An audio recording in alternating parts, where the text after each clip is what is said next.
우리는 지금 기도원 이야기를 계속 몇 주에 걸쳐 하고 있어요. 강권적인 하나님의 부름 앞에 어쩔 수 없이 역사의 전면에 드러나고 있는 기도원에게 지난주 하나님의 영이 임합니다. 정확히는 하나님의 영이 기도원을 입으셨어요. 기억나시죠? 하나님의 영이 기도원을 입으셨습니다. 그러면 대만족이었을 것 같은데 기도원이 증표를 요구합니다. 하나님 죄송하지만 증표를 좀 통해서 확인시켜 주십시오. 그래서 양털 뭉치가 마당에 있는데 내일 아침에 눈을 뜨면 양털 뭉치에만 이슬로 젖게 하시고 그 주변 마당은 마른 땅으로 보여주시면 제가 믿겠습니다. 말도 안 되죠. 근데 하나님은 맞추어 주세요. 일어나 보니까 정말 기적 같은 일들이 벌어진 겁니다. 그런데 기드온이 본인도 알죠? 노하지 마옵소서. 자기도 이게 물을 질문이 아니라는 걸 알면서도 악착같이 확인받고 싶었던 거예요. 근데 이것도 불신 쪽의 차원보다는 믿음의 한 측면이라고 말씀을 드렸어요. 기억나시죠? 이게 자꾸 의심을 갖는 것도 자꾸 불신의 영역으로만 볼 게 아니라 정말 믿고 싶어서 그러는 거거든요. 하나님이 또 알았다 그러면 그럼 우리 반대로 해주면 되지? 해서 이제 다음날 아침에는 양털만 마르고 마당만 적셔주시면 이제 진짜 내가 가겠습니다. 다음날 일어나 보니까 그대로 됐어요. 그 이야기가 6장 마무리입니다. 그리고 이제 오늘 사사기 7장 첫 절이 또 기드온의 이야기가 이어지는데 1절을 한번 볼까요? 1절 여룹발이라 하는 기드온과 그를 따르는 모든 백성이 일찍이 일어나 하롯셈 곁에 진을 쳤고 미디안의 진영은 그들의 북쪽이요 모레산 앞 골짜기에 있었더라. 자, 여기 우리가 무심히 흘려버릴 너무 평범한 문장 하나인데 사실 이스라엘 백성과 기드온의 상태를 압축적으로 담고 있는 문장 하나가 있습니다. 첫 부분입니다. 여룹발이라 하는 기드온과 이 부분이에요. 이게 뭐 어쨌다는 얘기일까요? 자, 여룹발이라는 이 이름이 아니죠. 별명이죠. 이거 누가 붙여준 겁니까? 우상 숭배자들이 기드온의 아버지 요아스의 설득에 따라서 그래, 바알이 살아있는 신이라면 바알이 당연히 우상을 파괴한 저 기드온과 싸워줄 것이다. 다투어 줄 것이다. 해서 우상단지를 하루아침에 무너뜨린 기드온에게 별명을 붙인 겁니다. 바알이 다투는 자. 그러면 기드온의 입장에서는 졸지에 의도하지 않았지만 누구와 다투는 자가 돼버립니까? 바알과 다투는 자가 된 거예요. 그러니까 그런 거예요. 기드온은 전혀 의도도 계획도 없었지만 역사의 전면에 이스라엘을 구원하기 위한 리더로 부각이 자꾸 되는 겁니다. 기드온은 너무 싫어요. 성격상. 소심하고.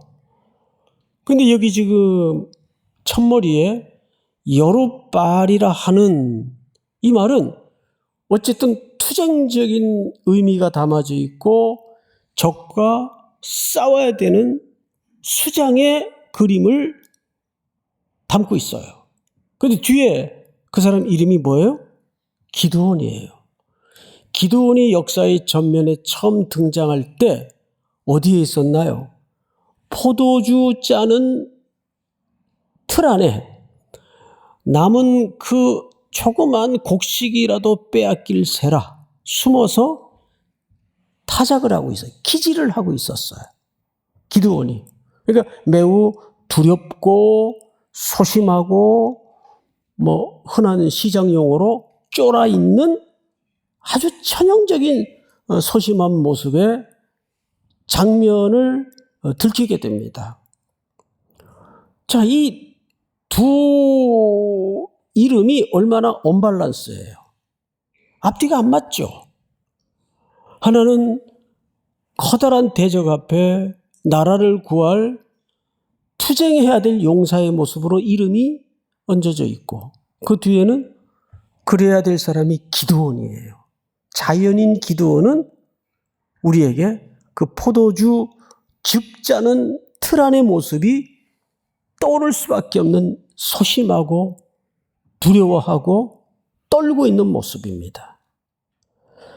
이것은 기드온의 그림이 아니라 사실은 이스라엘의 영적인 상태이고 오늘 우리가 흔하게 마주하게 되는 우리 신앙의 멘탈의 그림이에요.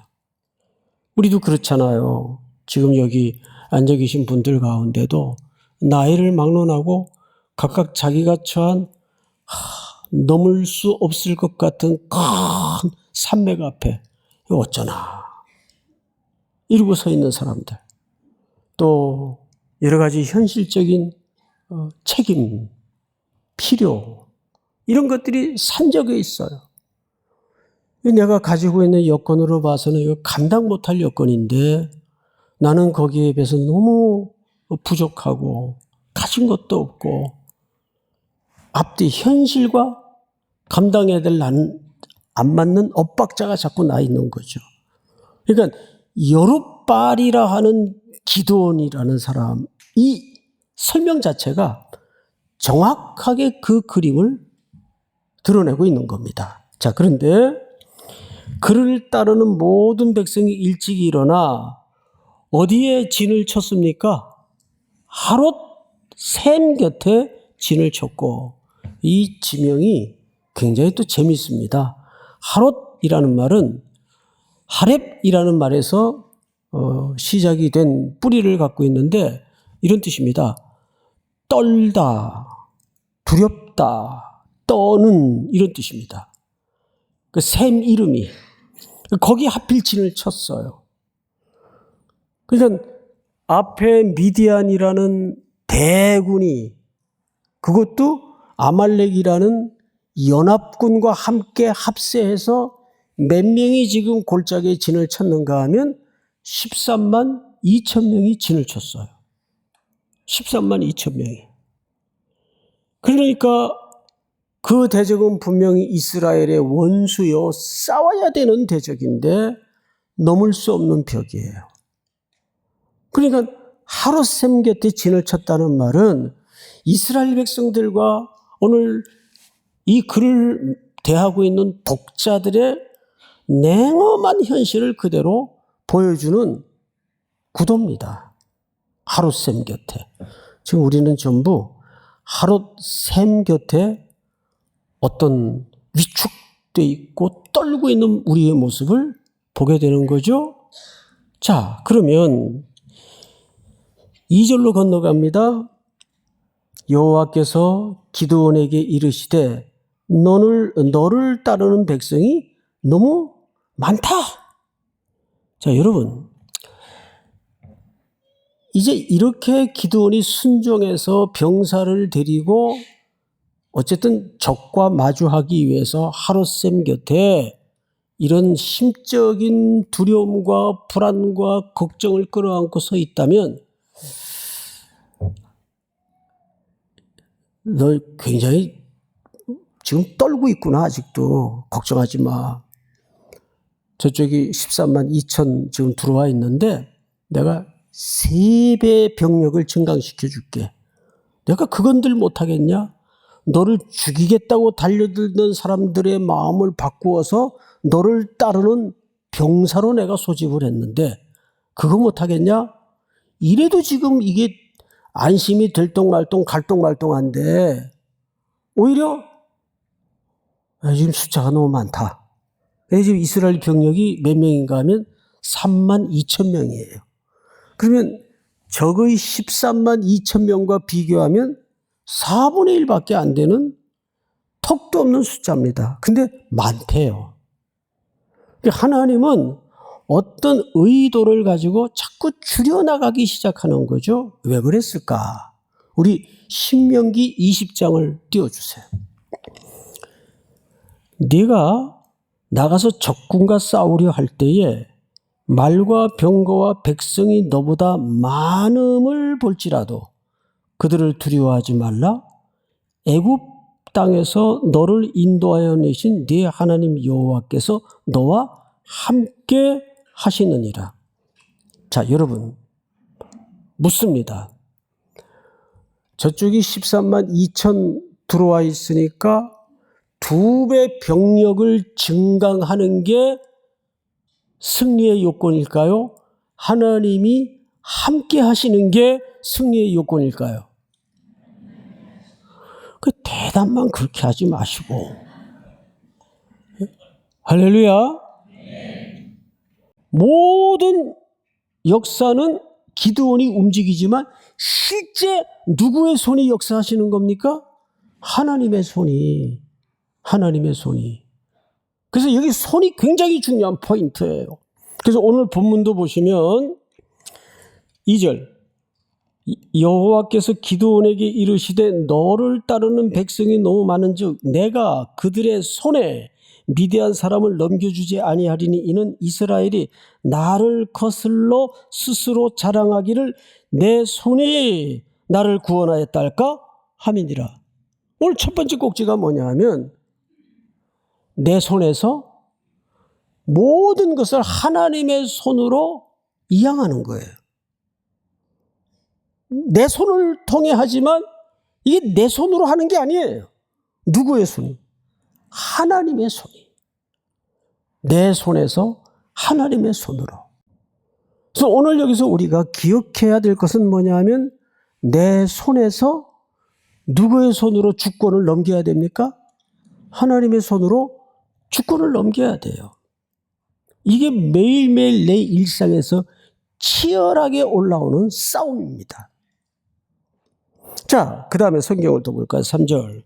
이제 너는 백성의 귀에 외쳐 이르기를 누구든지 두려워 떠는 자는 길르앗 산을 떠나 돌아가라 하라 하시니 이에 돌아간 백성이 2만 2천 명이요 남은 자가 몇 명입니까?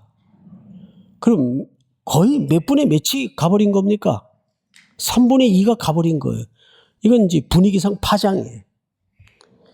예를 들어서 3만 2천이 있다가 10,000명이 가버려도 이건 게임 끝난 건데 많은 쪽이 가버렸어요. 근데 이 사람들의 그 돌아가기 위한 기준이 뭡니까? 두려워 떠는 자들이에요. 자, 여기에는 아주 중요한 이유가 하나 있어요. 우리 신명기 20장을 다시 한번 띄워주실까요? 8절 보시면 책임 있는 자들은 또 백성에게 말하여 이르기를 두려워서 마음이 허약한 자가 있느냐? 그는 집으로 돌아갈지니 전쟁 중에 돌아갈지니 그의 형제들의 마음도 그의 마음과 같이 낙심될까 하노라 하고 이 절망이라는 전염병, 낙심이라는 전염병은 의외로 공동체를 무너뜨립니다. 그래서 하나님은 많은 쪽을 돌려보내기 위해서 두렵거든 떨리거든 집으로 돌아가라. 그런데 거기에 해당되는 사람이 3만 2천 명 중에 2만 2천 명이 가버렸어요. 그러면 남은 백성들은 안 그래도 지금 적은 13만 2천 명이 꼴짝에 진을 치고 지금 덤벼들 기세를 준비를 하고 있는데 이 전쟁 하나만 하죠. 야, 이거 끝났다. 이게 뭐 죽으라는 얘기지. 그랬을 거 아니에요? 우리도 어떤 일에 급급하게 떠밀리다 보면 이게 뭐 조금 여지가 생겨도 희망을 겨우 끌어올릴까 말까 한데 더 곤두박질, 엎친 데 덮친다 그러죠. 하는 경우가 얼마나 많아요. 그래서 아주 내 마음을 더 좌절시키는 일들이. 그러니까 안 좋은 일은 쌍둥이로 와요. 항상. 같이 와요. 오늘 본문을 다시 보십시다. 4절. 여호와께서 또 기드온에게 이르시되 백성이 아직도 많으니. 아직도 많대요. 지금 10,000명이 남았는데 이거 아직도 많다. 그러니까 하나님의 여기서 일관된 맥락은 뭡니까? 약한 쪽, 적은 쪽을 택하시기로 작정을 하신 겁니다. 그래서 하나님이 시험을 하세요. 이 성경에서도 유래를 찾아볼 수 없는 아주 이상한 시험을 하세요. 이 병력들을 데리고 다 물가로 가서 물을 마시게 해라. 그런데 물을 마실 때 두 종류가 나누어질 것이다. 그래서 어느 쪽이든 내가 결정해서 너를 따르도록 하는 사람을 데리고 전쟁터로 가라. 그리고 돌려보낼 사람들을 지목할 때는 그들과는 전쟁터로 가지 마라. 이렇게 이제 하나님이 방침을 정했어요. 기준을 정했어요. 자, 성경을 보십시다. 4절이 그 얘기예요. 아직도 많으니 그들을 인도하여 물가로 내려가라. 거기서 내가 너를 위하여 그들을 시험하리라. 내가 누구를 가리켜 네게 이르기를 이 사람이 너와 함께 가리라 하면 그는 너와 함께 갈 것이요. 내가 누구를 가리켜 네게 이르기를 이 사람은 너와 함께 가지 말 것이라 하면 그는 가지 말 것이니라 하신지라. 기준을 정해 주셨어요. 근데 이게 이제 어떤 형태로 나타날지 기드온도 모르고 병사도 몰라요. 그리고 이제 전부 10,000명이 강가로 가서 물가로 가서 물을 마십니다. 5절 한번 같이 읽어볼까요, 여러분? 시작. 이에 백성을 인도하여 물가에 내려가매 여호와께서 기드온에게 이르시되 누구든지 개가 앓는 것 같이 혀로 앓는 자들은 따로 세우고 또 누구든지 무릎을 꿇고 마시는 자들도 그와 같이 하라 하시더니. 네. 누구든지 개가 핥는 것 같이 혀로 물을 핥는 자들을 너는 따로 세우고 또 누구든지 무릎을 꿇고 마시는 자들과 그와 같이 하라 하시더니 손으로 움켜 입에 대고 핥는 자의 수는 300명이요. 또 그 외의 백성은 다 무릎을 꿇고 물을 마신지라. 이렇게 된 거죠. 10,000명이 물가에 가서 이제 물을 마시게 됐는데 일부는 물을 떠서 마신 거예요. 손에 담아서. 그래서 이제 이 인원을 세어보니까 이게 300명이에요. 그래서 이제 흔히들 이 부분에 그 제목 붙이기를 기드온과 300용사, 용사라는 이름을 붙여줘요. 그 해석의 근거가 뭐냐? 이렇게 손에 담아서 물을 핥아 먹을 때 군인답게 좌우의 적들을 경계하면서 살피면서 보았기 때문에 전쟁의 적임자라 그 말이에요. 적임자라. 그리고 엎드려 물에 직접 입을 대고 먹는 병사들은 경계심도 없고 이 부적격자다. 그 수를 세어보니까 9,700명이에요. 그래서 9,700명을 돌려보냈다. 이제 이런 해석이 많습니다. 그런데 이 해석은 굉장히 알레고리컬한 해석이고 일단 성경에 뒷받침이 없어요. 그거는 독자들이 풍부한 상상력에 근거해서 해석을 하는 거예요. 그럼 우리는 이 해석의 기초를 어디서 기초해야 되는가 하면 성경에서 기초를 해야 돼요. 성경은 계속 일관되게 지금 뭐라고 하나님이 설명하고 있죠? 수가 너무 많은즉. 그럼 하나님이 택하고자 하는 수는 적은 쪽이에요. 이유는 하나님의 손에 이 최종적 승리가 있다는 것을 증명토록 하기 위해서. 믿습니까? 그러면 앞서 돌아간 22,000명과 9,700명이 또 돌아가요. 그러면 32,000명에서 300명만 남은 거예요. 그러면 31,700명이 집으로 돌아간 거예요. 안 그래도 산수는 나한테 고달픈 과업인데 뭐 그건 산수라고까지 할 건 없고 수가 간단히 그렇게 나오죠? 그러면 그 돌아간 사람들은 정말 쪼잔한 인물들이고 불신앙적인 태도를 가진 걸까? 우리는 그것을 조금 넓은 하나님의 섭리에서 그 사람들의 역할을 생각해 봐야 됩니다. 그 사람들은 전쟁을 위해서 돌아간 일 외에는 아무것도 하지 않은 것처럼 느껴지고 여겨지겠지만 생각을 해보세요. 결과론적으로 이 전쟁은 하나님의 승리로 끝이 납니다.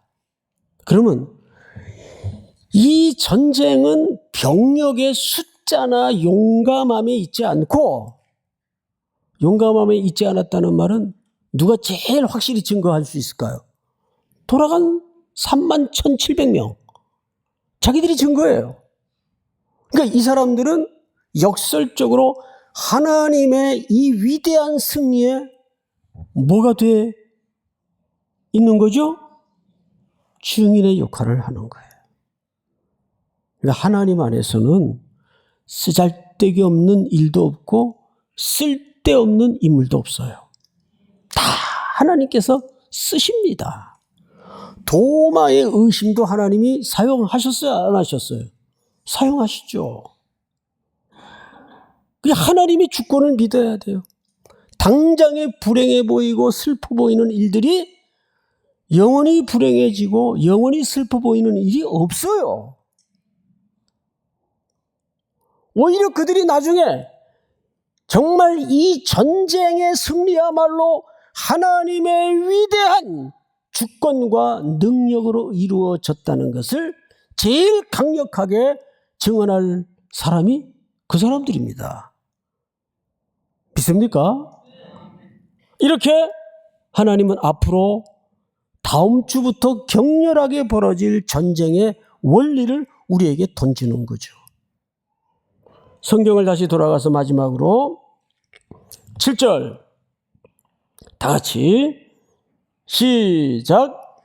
여호와께서 기드온에게 이르시되 내가 이 물을 핥아 먹는 300명으로 너희를 구원하며 미디안을 내 손에 넘겨 주리니 남은 백성은 각각 자기의 처소로 돌아갈 것이니라 하시니. 하나님은 이 300명으로 하나님의 구원을 이루겠다고, 승리를 이루겠다고 선언하시고 선포하십니다. 이 하나님의 선언과 하나님의 선포가 결국 답이에요. 하나님의 약속이 우리 삶의 결국 궁극적인 답입니다. 여기 우리에게 갖춰야 될 절대적 요소가 있어요. 그 절대적 요소가 뭔지 아세요? 믿음의 역사입니다. 으쌰으쌰 해가지고 자의적으로 자발적으로 끌어올린 믿음이 아니라 이 가운데서도 하나님을 의지하고 그리스도를 의지하는 그 믿음을 얘기합니다.